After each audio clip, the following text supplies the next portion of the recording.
So one of my commenters was like, "Oh, well, Democrats are just going to say it's just a there was a party switch in the '60s," and we both were chuckling, hee and yuck yucking because there was no party switch between Republicans and Democrats.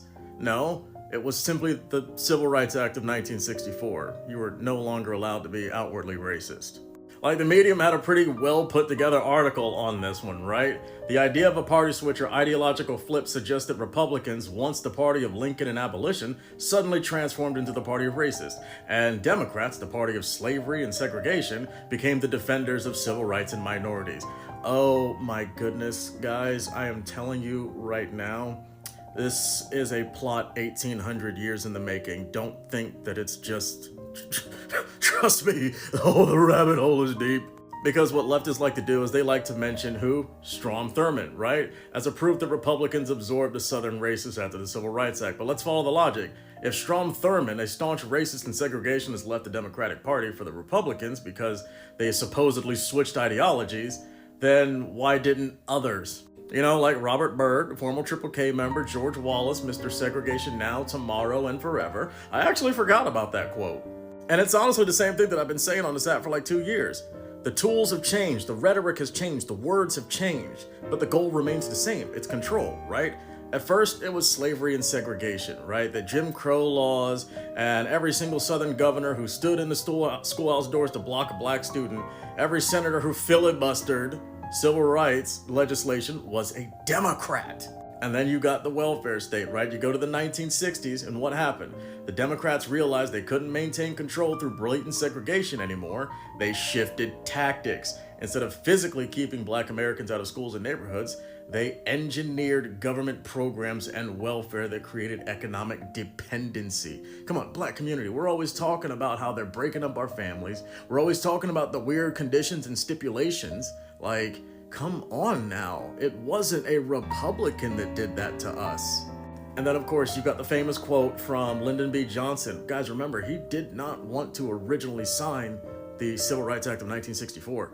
It took convincing, and this was mostly from the labor unions. And let's not forget about the crack epidemic of the 1980s. Like, dude, I didn't learn about Joe Biden's involvement in this until after I voted for the guy. I got tricked too. Even with a 140 IQ, all somebody's got to do is play to your emotions and you will fall for it.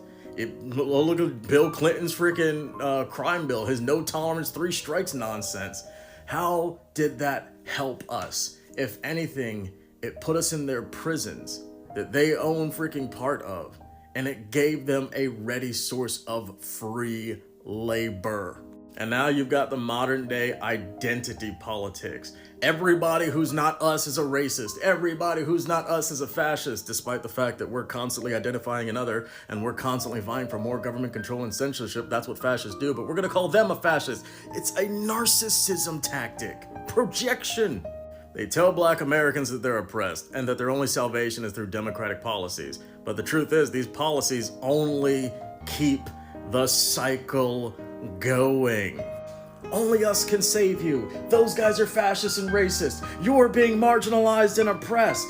Guys, it's a triangulation method. Again, and I'm not hyperbolizing or engaging in conspiracy when I said that this is like an 1800-year-old freaking thing. Like, guys, this kind of political tactic, well, there's a reason you all pray the same. Oh yeah, admin note. Have you guys noticed that all of my detractors, all they can ever do is voice their disdain of me, how much they don't like me? But they can never say that I'm a liar or that I'm stupid.